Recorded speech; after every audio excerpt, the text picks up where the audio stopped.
ప్రేమ నీదయున్నది దేవా, ఆ ప్రేమలో నన్ను బలపరచు దేవా.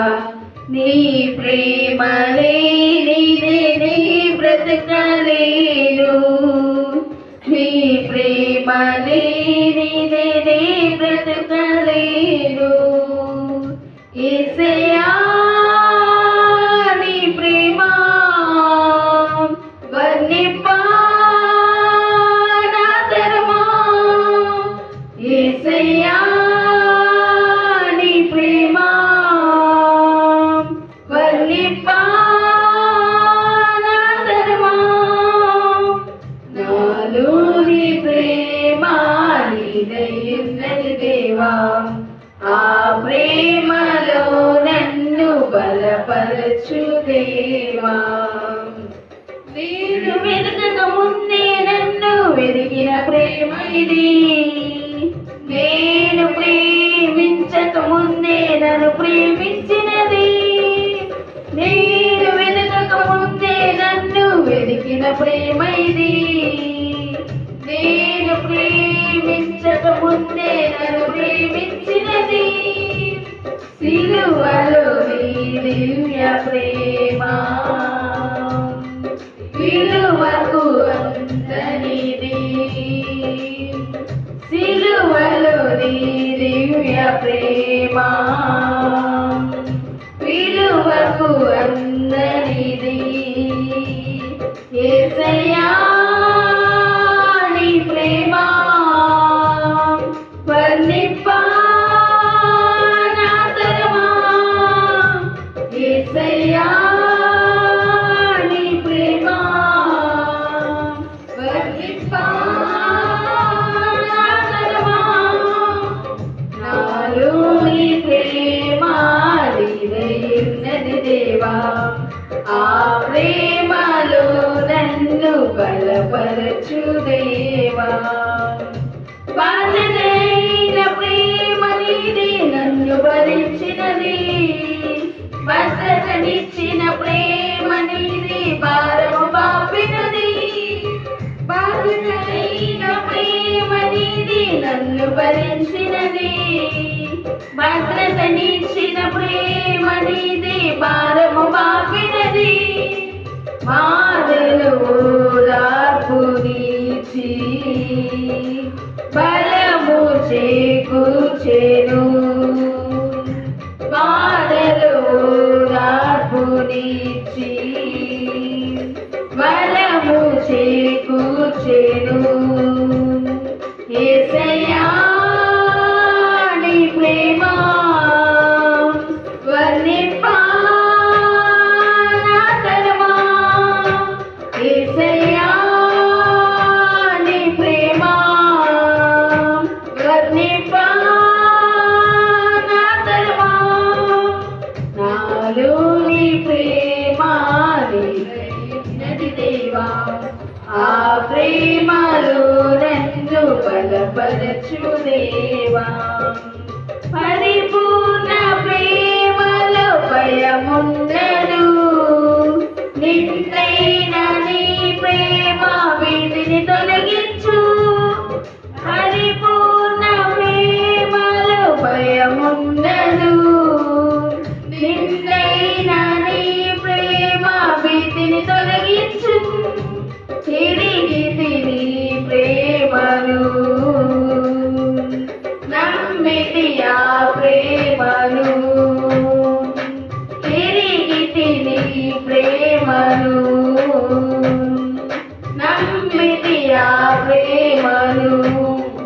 యేసయ్యా నీ ప్రేమ వర్ణింపా నా తరమా. యేసయ్యా నీ ప్రేమ వర్ణింపా నా తరమా. నాలో నీ ప్రేమ నీదయున్నది దేవా, ఆ ప్రేమలో నన్ను బలపరచు దేవా. నాలో నీ ప్రేమ నీదయున్నది దేవా, ఆ ప్రేమలో బలపరచు దేవా. నీ ప్రేమ లేనిదే నే బ్రతుకలేను, నీ ప్రేమ లేనిదే నే బ్రతుకలేను. యేసయ్యా నీ ప్రేమ వర్ణింపా నా తరమా. యేసయ్యా నీ ప్రేమ వర్ణింపా నా తరమా. నాలో నీ ప్రేమ నీదయున్నది దేవా, ఆ ప్రేమలో నన్ను బలపరచు దేవా. నాలో నీ ప్రేమ నీదయున్నది దేవా, ఆ ప్రేమలో నన్ను బలపరచు దేవా.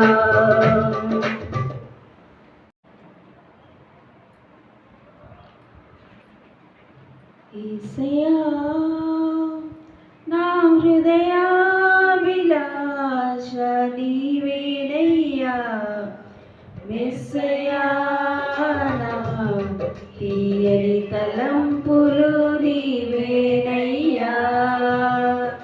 యేసయ్యా నా హృదయాభిలాష నీవేనయ్యా, మెస్సయ్యా నా తీయని తలంపులు నీవేనయ్యా. పగలు మేఘస్తంభమై,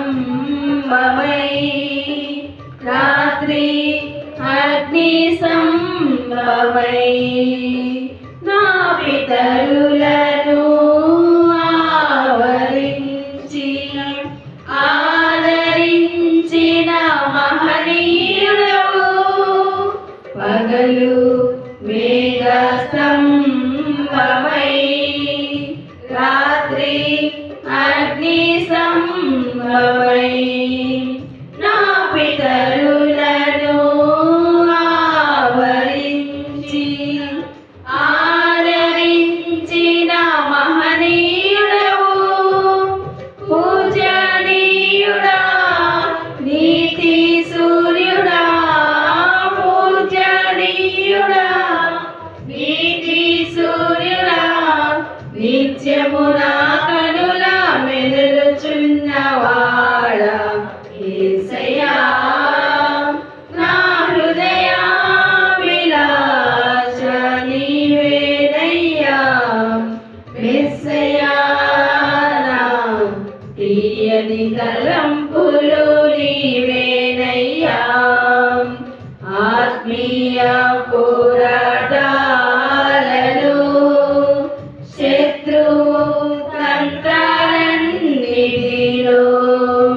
మెలకువ కలిగి ఎదిరించుటకు శక్తితో నింపిన శాలేము రాజా. ఆత్మీయ పోరాటాలలో శత్రువు తంత్రాలన్నిటిలో మెలకువ కలిగి ఎదిరించుటకు శక్తితో నింపిన శాలేము రాజా. విజయశీలుడా పరిశుద్ధాత్ముడా, విజయశీలుడా పరిశుద్ధాత్ముడా, నిత్యము నాలోనే నిలిచియున్నవాడా. యేసయ్యా నా హృదయాభిలాష నీవేనయ్యా, మెస్సయ్యా నా తీయని తలంపులు నీవేనయ్యా. యేసయ్యా నా హృదయాభిలాష నీవేనయ్యా, మెస్సయ్యా నా తీయని తలంపులు నీవేనయ్యా.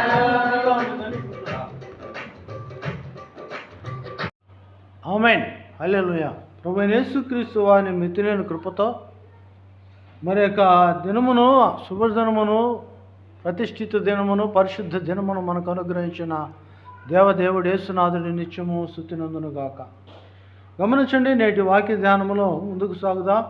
సామెతల గ్రంథము 12వ అధ్యాయము 13వ వచనాన్ని ఆధారము చేసుకొని ముందుకు సాగుదాం. దైవ సహాయము, పరిశుద్ధాత్ముడు మనల్ని నడిపించును గాక. సామెతల గ్రంథము 12వ అధ్యాయము 13వ వచనం. పెదవుల వలన దోషము అపాయకరమైన ఉరి, నీతిమంతుడు ఆపదను తప్పించుకొనును. అవునండి, మందిరానికి వెళ్ళేటప్పుడు జ్ఞాని అయిన సొలొమోను అంటున్నాడు, నీ సమస్త ప్రవర్తనను మందిరానికి లోపలికి వెళ్ళకముందే సరి చేసుకోమంటున్నాడు. 6 పని దినాలు మనం గడిపాం.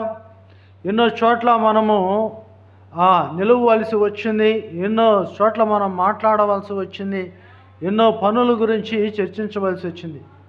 మనం ఏమి చేశాం, ఏ విధముగా జీవిస్తున్నామని పరిశీలించుకున్నట్లయితే ఏమాత్రము మనము ప్రభువునకు యోగ్యులము కాము. కానీ ఆయన మితిలేని కృప ద్వారా మనకు మరొక అవకాశమును, దినమును ఆయన అనుగ్రహించాడు. దేవదేవుడిచ్చిన యొక్క దినము ఆయనకు మహిమకరముగా గడుపుటలో ఆ మందిరానికి వచ్చినప్పుడు మనం వచ్చిన వారము పాటలు పాడుతున్నాం, ప్రార్థన చేస్తున్నాం, వాక్య పఠనం చేస్తున్నాం, వాక్యం వినుచున్నాం. కానీ దేవుని స్తుతించేటప్పుడు మనము మనసారా స్తుతిస్తున్నామా? రెండోది, ప్రభువుని మనం ఆశ్రయించినప్పుడు, ప్రార్థన చేసినప్పుడు ఏమి అడుగుతున్నాం, ఏ విధముగా జీవిస్తున్నాం అని చాలా ప్రాముఖ్యమైన ప్రశ్న. ఎలాగనగా ఇక్కడ పెదవుల గురించి ప్రభు రాస్తున్నాడు, పెదవుల గురించి ఆయన రాస్తున్నాడు.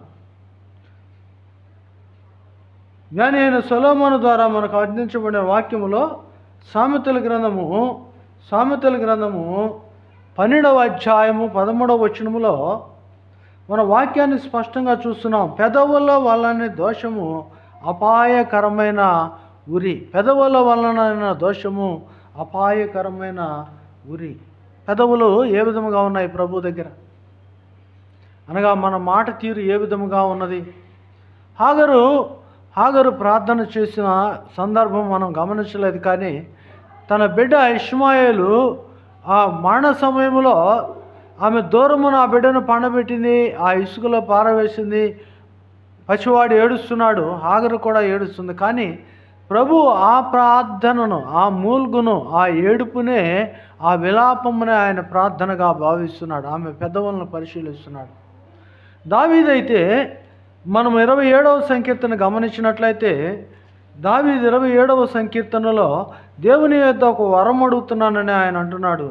4వ వచనము, కీర్తనల గ్రంథము 27వ అధ్యాయము 4వ వచనము. యెహోవా యొద్ద ఒక వరం అడిగి తిని దానిని నేను వెతుకుచున్నాను. యెహోవా ప్రసన్నతను చూచుటకును ఆయన ఆలయములో ధ్యానించుటకును నా జీవిత కాలమంతయు నేను యెహోవా మందిరములో నివసింపగోరుచున్నాను. ఆ దావీదు యొక్క హృదయాంతరంగం ఇది. దావీదు మాట్లాడుతున్నాడు. ఎలా మాట్లాడుతున్నాడు? ఇదే 27వ కీర్తన మనం 7వ వచనాన్ని చూసినట్లయితే, యెహోవా, నేను కంఠధ్వని ఎత్తి నిన్ను ప్రార్థించున్నప్పుడు నా మనవి ఆలకింపము, కరుణతో నాకు ఉత్తరమిమ్ము. కరుణతో అంటే మన మీద మంచివారమని కాదు, గొప్పవారమని కాదు, నీతిమంతులమని కాదు. కానీ ప్రభువే ఉచితమైన కృపలో మన ప్రార్థనలను ఆయన వింటున్నాడు. మనకు బాగా తెలుసు, లూకా సువార్త 18వ వచనంలో తామే నీతిమంతులం అనుకొని 2 వ్యక్తులు మందిరంలోనికి వెళ్ళారు. దేనికోసం వెళ్ళారు అంటే దేవాలయంలోనికి ప్రార్థన చేయటికి వెళ్ళారు. ఆ వ్యక్తుల గురించి లూకా సువార్త 18వ అధ్యాయం స్పష్టంగా రాస్తుంది. ఒకరైతే తనకు తాను హెచ్చించుకొనుచున్నాడు, నేను దేవుని కోసం ఇచ్చేస్తున్నాను, నీ కోసం ఇచ్చే ఉపవాసాలు ఉంటున్నాను, నీ మందిరం కోసం ఇచ్చేస్తున్నాను, నీ ధర్మశాస్త్రం ఇలా నెరవేరుస్తున్నాను. రెండవ వ్యక్తి అయితే దేవుని ముందు నిలబెట్టుచు కూడా ధైర్యం లేకుండా ఆయన రొమ్ము కొట్టుకొనుచున్నాడు. ప్రియులరా, జ్ఞాపకం చేస్తున్నాను, దావీదు ప్రార్థన చేస్తున్నాడు. ఇక్కడ 27వ కీర్తనలో కంఠస్వరము దేవునికి వినబడేలాగా ఆయన ఉండాలంటున్నాడు. కానీ ఆయన ఏమి చేస్తున్నాడయ్యా అంటే, ఏ విధముగా ఉన్నాడయ్యా అంటే 4వ వచనము స్పష్టం. 27వ కీర్తన 4వ వచనం స్పష్టంగా తెలియచేస్తుంది. గమనించండి, ఆయన అంటున్నాడు, యెహోవా యొద్ద నేను ఒక వరం అడిగి తిని దానిని నేను వెతుకుచున్నాను. ఆయన ప్రసన్నత కావాలి, అనగా ఆ నెమ్మది కలిగిన స్థితి నాకు కావాలి. దేవునిలో ఆ ప్రశాంతమైన జీవితం నాకు కావాలి. నేను ఏమి కోరుకుంటున్నానంటే నా ప్రభువుతో నేను ప్రశాంతముగా జీవించాలి. ఎంతకాలము? నా జీవిత కాలము అంత. ఈరోజు మనం మందిరానికి వచ్చాం, ఏం కోరుకుంటున్నావు? నీ అవసరత కోరుకుంటున్నావో, నీ అక్కర కోరుకుంటున్నావో, నీ కష్టాన్ని ప్రభువుకి చెప్తున్నావో, నీ నష్టాన్ని ప్రభువుకి చెప్తున్నావో? ఏమి చెప్పినా ప్రభువు ఆలకిస్తాడు. నువ్వు చెప్పకముందే తెలుసు. కానీ నీ హృదయాంతమునందు వెరిగిన ఆ ప్రభువు నీ పెదవులను పరిశీలన చేస్తున్నాడు. అయితే గమనించండి, యెషయా గ్రంథం 26వ అధ్యాయం మనం గమనించినట్లయితే 3వ వచనం సెలవిస్తున్నది. యెషయా గ్రంథము 26వ అధ్యాయం 3వ వచనం, ఎవని మనస్సు నీ మీద ఆనుకొనునో వానిని పూర్ణ శాంతి గలవానిగా కాపాడుదు. అవునండి, ఎవని మనస్సు నీ మీద ఆనుకొనునో వాని పూర్ణ శాంతి గలవానిగా కాపాడుదు. ఏలయనగా అతడు నీ యందు విశ్వాసముంచుచున్నాడు. దేవుని మాట ప్రకారం జీవించుట మనకు దేవుని యొక్క క్రియ ఉన్నది, విశ్వాస సంబంధమైన జీవితం. నమ్మి ఆయన దగ్గరకు వచ్చాం. నమ్మిన యేసు ప్రభుని మనము ఆయనకు నమ్మకంగా విశ్వసించాలని ప్రభు యొక్క ఉద్దేశం. మనం యేసు ప్రభు వారి దగ్గరికి వచ్చాం. మన కష్టాన్ని, నష్టాన్ని, ఇరుకుని, ఇబ్బందిని ఆయన చెప్తున్నాం. చెప్పేటప్పుడు ఎలా చెప్తున్నాం అన్నది చాలా ప్రాముఖ్యమైనది. మనం గమనించాం హాగరు యొక్క ఏడుపుని, ఆమె పెదవుల కదయికని ప్రభు, ఆమె యొక్క పెదవుల కదలికని ప్రభువు గమనిస్తున్నాడు. అంతేకాదండి, ఇక్కడ దావీదు ప్రార్థన ఆయన ఆలకిస్తున్నాడు. ప్రత్యేకంగా హన్నా గురించి మనం చూసినట్లయితే సమూయేలు మొదటి గ్రంథము మొదటి అధ్యాయంలో మనకు బాగా సుపరిచితమైన వాక్య భాగము. హన్నా ప్రార్థిస్తుంది. హన్నాతో ఉన్న ఎల్కన్నా ప్రార్థన ముగించుకొని నేను బయటికి వెళ్ళాలనుకుంటున్నాడు. తనతో ఉన్న కుటుంబము, తన పని వారందరూ వెళ్ళాలనుకుంటున్నారు. కానీ హన్నా నేను ఇక్కడే ఉండి నేను ప్రార్థన చేస్తానని ఆయనకు ముఖమాటం లేకుండా చెప్తుంది. ఎలా ప్రార్థన చేస్తుందో మనం చూసినట్లయితే ఆమె ప్రభు దగ్గర ప్రార్థన చేస్తుండగా అక్కడ నిలుచుని ఉన్న యాజకుడు ఏలి ఆమె పెదవులను గమనిస్తున్నాడు. ఆమె పెదవులను గమనిస్తూ ఆయన అంటున్నాడు, ఏమి నువ్వు మత్తురాలువై ఉన్నావు అని ఆమెని ప్రశ్నిస్తున్నాడు. కానీ ఆమె స్పష్టమైన జవాబు చెప్తుంది. ఏమి చెప్తుందయ్యా అంటే, సైన్యములకు అధిపతి యెహోవా నీ సేవకురాలైన నాకు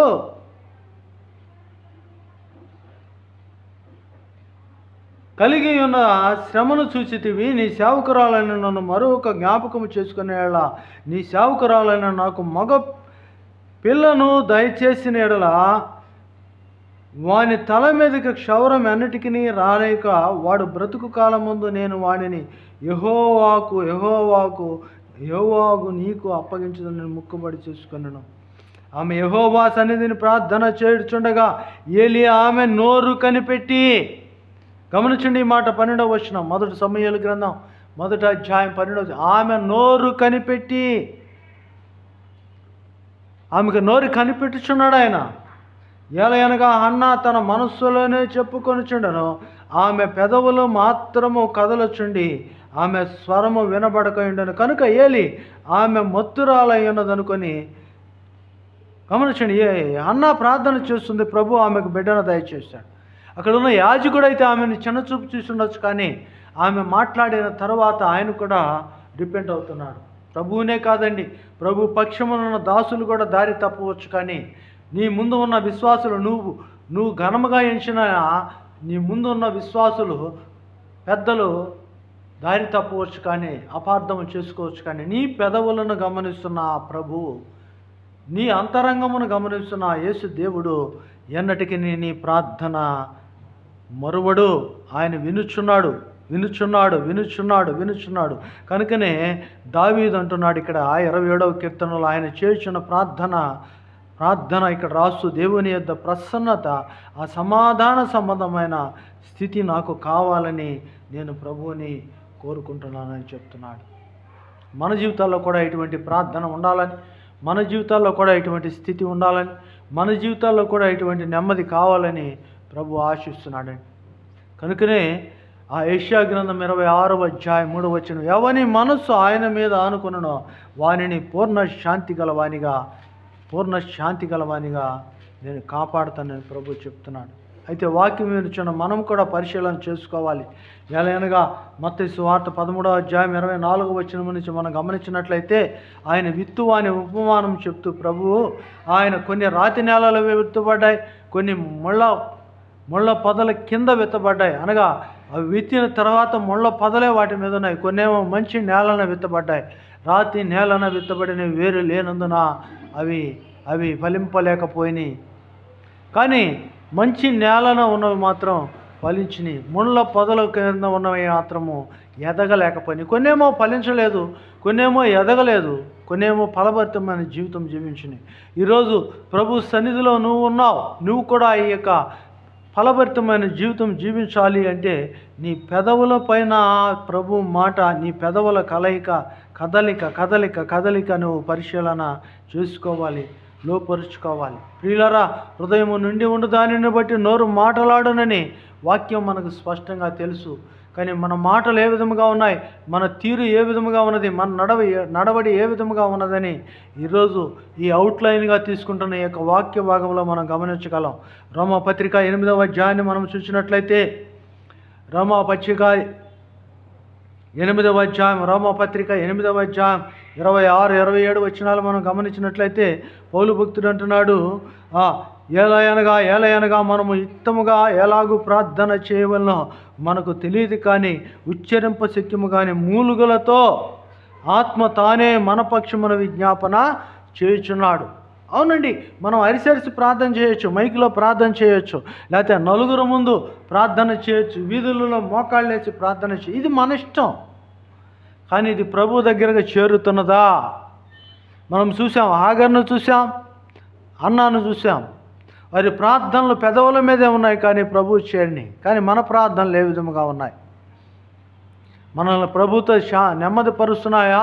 ప్రభువుని కలిగిన జీవితం ప్రజల ముందు ఉంచుతున్నాయా?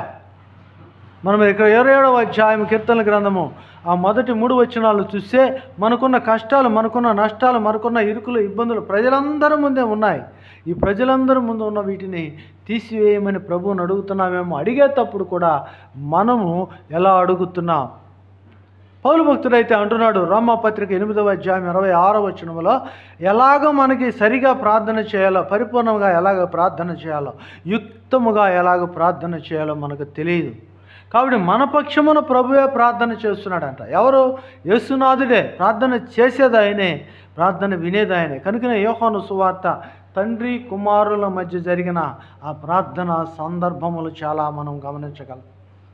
ఈరోజు మన పక్షాన ప్రార్థన చేస్తున్న కుమారుడే తండ్రిగా మన ప్రార్థనను ఆలకిస్తున్నాడు. అయితే ఆయనతో ఎలా మాట్లాడాలో కూడా మనకు తెలియని పరిస్థితి. కనుక ప్రభువు మన కొరకు పరిపూర్ణమైన ప్రార్థన ఆయన చేయుచున్నాడు. ప్రియులారా, గమనించండి, ముందే చెప్పాను, మనం అడిగే మన స్వార్థము కొరకో, మన ఉపయోగము కొరకో, మన అవసరతల కొరకో, మన ఇష్టానుసారమైనవి ప్రభు దగ్గర ఉచ్చరిస్తాం. లేకపోతే ఆ వాక్యాలు తీసుకుంటాం, కొటేషన్స్ పెట్టి ఒక కోర్టులో వాదించినట్టు, మనం నాకు అది చేస్తానన్నావు, ఇది చేస్తానన్నావు, ఆ వాక్యం అలా చెప్పావు, ఈ వాక్యం ఎలా చెప్పావు అని ప్రభు దగ్గర వాదన చేస్తాం.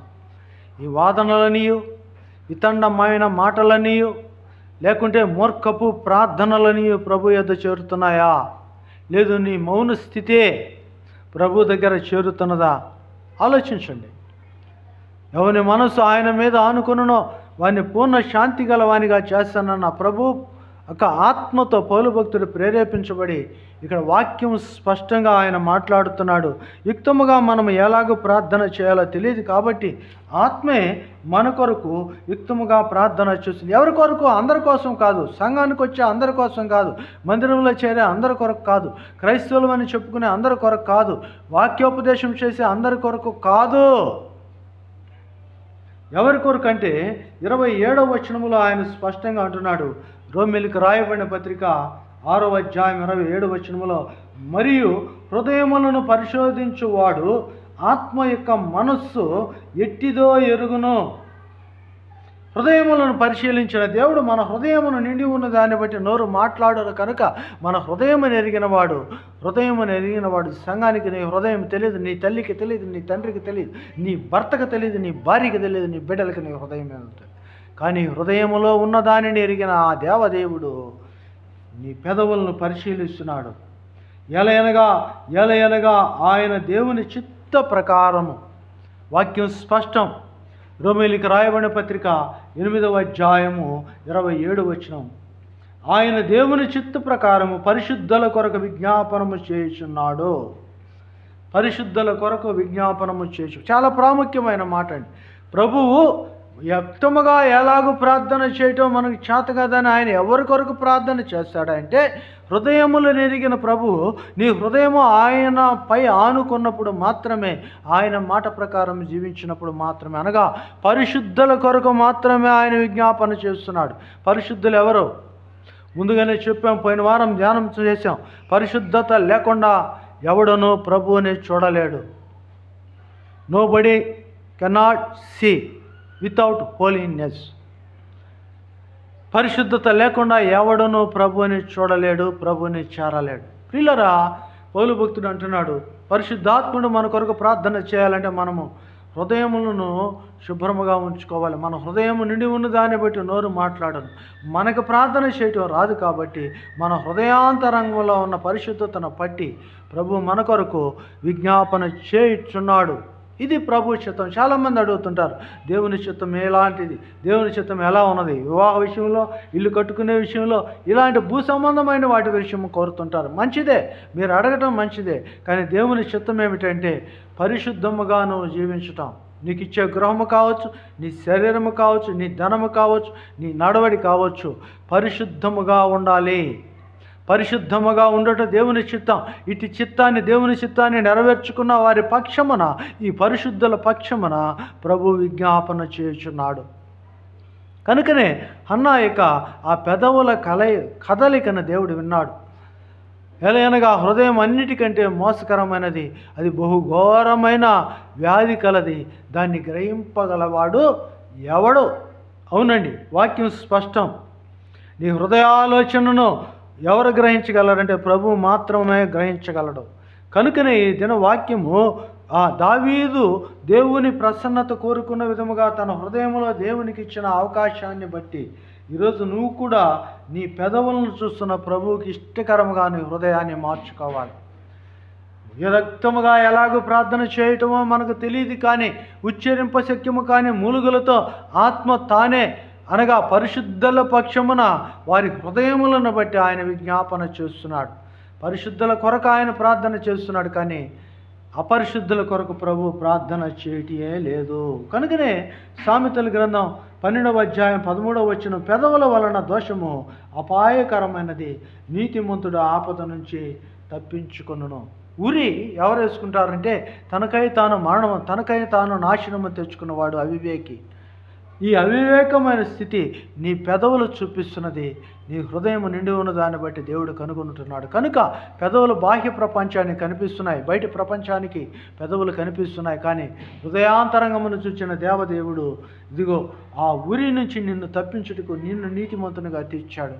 ఆ నీతిని కాపాడుకో, పరిశుద్ధముగా నీవు జీవించు. 14వ వచనం, సామెతల గ్రంథం 12వ అధ్యాయం 14వ వచనం, ఒకడు తన నోటి ఫలము చేత తృప్తిగా మేలు పొందును, ఎవని క్రియలో ఫలము వానికి వచ్చును. నీ నోటి మాటను బట్టే నీకు ప్రతిఫలము సంభవిస్తుంది. కాబట్టి మనుషుడు ఏ పంట విత్తునో ఆ పంటనే కోయినని గలతీ పత్రిక 5వ అధ్యాయం సెలవిచ్చిన విధముగా నీవు విత్తిన దానిని కోసుకొని పోచున్నావు.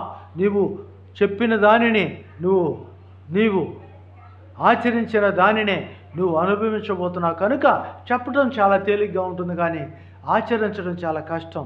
అవును, ఆ కష్టమైన దాన్ని నువ్వు స్వీకరించు, పరిశుద్ధమైన జీవితాన్ని జీవించు. నువ్వు చెప్పినంత మాత్రాన పరలోకం పావు, ప్రార్థన చేసినంత మాత్రాన ప్రభు యొక్క నెమ్మది భూమి మీద నీకు రాదు. కానీ నీ హృదయంలో ప్రభువుకు చోటు ఇచ్చి ప్రభువుని చేర్చుకొని నీ అంతరంగమును ప్రభువు చేత మెప్పించిన ఎడల నీ కొరకు ఆయన ప్రార్థన చేయును. నీ పెదవులను లోకము గుర్తించును. ప్రభు నీకు మేలు చేయును. 5 ఫలము తిరుగు ప్రతిఫలము ప్రభువు నీకు దయచేయను. ఇట్టి కృప నీకు దయచేయను గాక.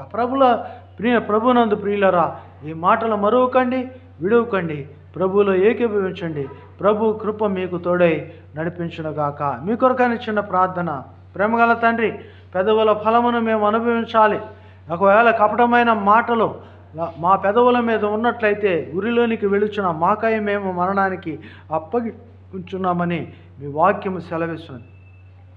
ఇటు స్థితి నుంచి బిడ్డలు మీరు కాపాడినందుకు వందనాలు. కృప చూపించమని, దీవించమని, నడిపించమని, మీ మేలులు దయచేయమని, మీ ఆశీర్వాదమును అందించమని, నిత్యమైన కాపుదల భద్రత బిడ్డలకు దయచేయం. వారి అవసరతలు తీర్చము. వారు ఉన్న పాతాళ స్వభావం నుంచి లేవనెత్తి మేలైన వెలుగు స్వభావంలోనికి నడిపించమని, మీ దీవులతో బిడ్డలను హెచ్చించమని యేసుక్రీస్తు నామమున అడిగి వేడుచున్నాము తండ్రి. ఆమెన్. తండ్రి, కుమార, పరిశుద్ధాత్మ త్రియక దేవుని సకలమైన దేవుని సదా మీ కుటుంబములకును వ్యక్తిగత జీవితములకును ప్రభు ఆశీర్వదములతోనూ ఐశ్వర్యముతోనూ హృదయాంతరంగములైన దేవదేవుడు యేసునాథులు మీ కొరకు విజ్ఞాపనతోనూ తోడై నడిపించునుగాక. Amen. Hallelujah. God bless you. One and all.